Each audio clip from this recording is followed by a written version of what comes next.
Paragraph for question 1 and 2. A small disk of mass m1 and a thin uniform rod of mass m2 and length L lies on a smooth horizontal plane. The disk is set in the motion in horizontal direction and perpendicular to the rod with velocity v, after which it hits elastically with the end of the rod. The ratio of m1 by m2 is eta. What is the velocity of disk after collision? 4v minus eta by 4 plus eta, v 4 plus eta by 4 minus eta, v by 4 plus eta, v by 4 minus eta. What is the angular velocity of the rod after collision? Omega is 12v by L into 4 plus eta. Omega is equal to v by L into 4 plus eta. Omega is 6v plus 1 by L 4 plus eta. Omega is 6v by L 4 minus eta. So a small disk of mass m1 and a thin uniform rod m2 and length L lies on smooth horizontal plane. The disk is set in motion in a horizontal direction perpendicular to the rod with a velocity v, after which it hits elastically with the end of the rod. The ratio of m1 by m2 is given to us as eta.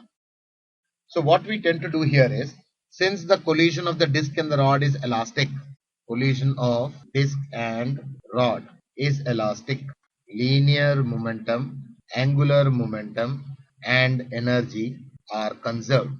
Let v dash and v, capital V, be the velocities of disk and center of mass of rod after collision, and omega be angular velocity of rod about its center of mass. So what are you going to get? m1v is equal to m1v dash plus m2 into capital V. So we can write capital V is equal to m2 by m1 v minus v dash, which also we can write as 1 by eta into v minus v dash. Let me call this as equation 1.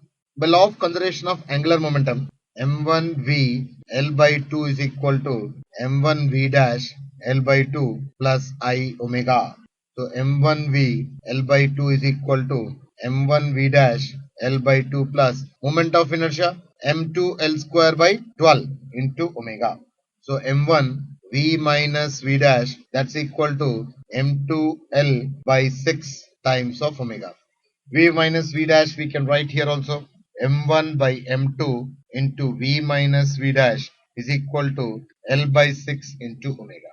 So this can be written as 1 by eta v minus v dash is equal to L by 6 into omega. This is our equation 2. Now by law of conservation of energy, half of m1 v square plus 0, because initially the rod is at rest, half of m1 v dash square plus half of m2 into capital V square plus the kinetic energy of rotation half of I omega square. Now we know the value of from first and second, 1 by eta v minus v, that is equal to capital V. So we can substitute the value of capital V in this case as 1 by eta v minus v, and that is nothing but L omega by 6. So we can write m1 into v square minus v dash square is equal to 4 times of m1 square by m2 square into v minus v dash whole square. So from here we can write v dash is equal to 4v minus eta divided by 4 plus eta. This is the value of v dash we got.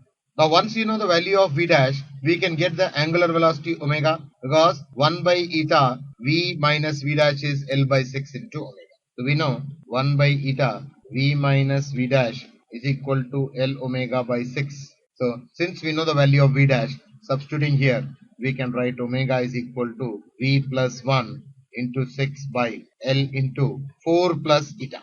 So now the correct options in the two cases. What is the velocity of disk after collision? So we require to calculate v dash. And how much we got by v dash? 4v minus eta by 4 plus eta. 4v minus eta by 4 plus eta. So option A is the correct option. Second, what is the angular velocity of rod? This also we calculated after collision. It is v plus 1 into 6 by L into 4 plus eta. Option C is the correct option. 6v plus 1 by L into 4 plus eta. So A and option C are correct options.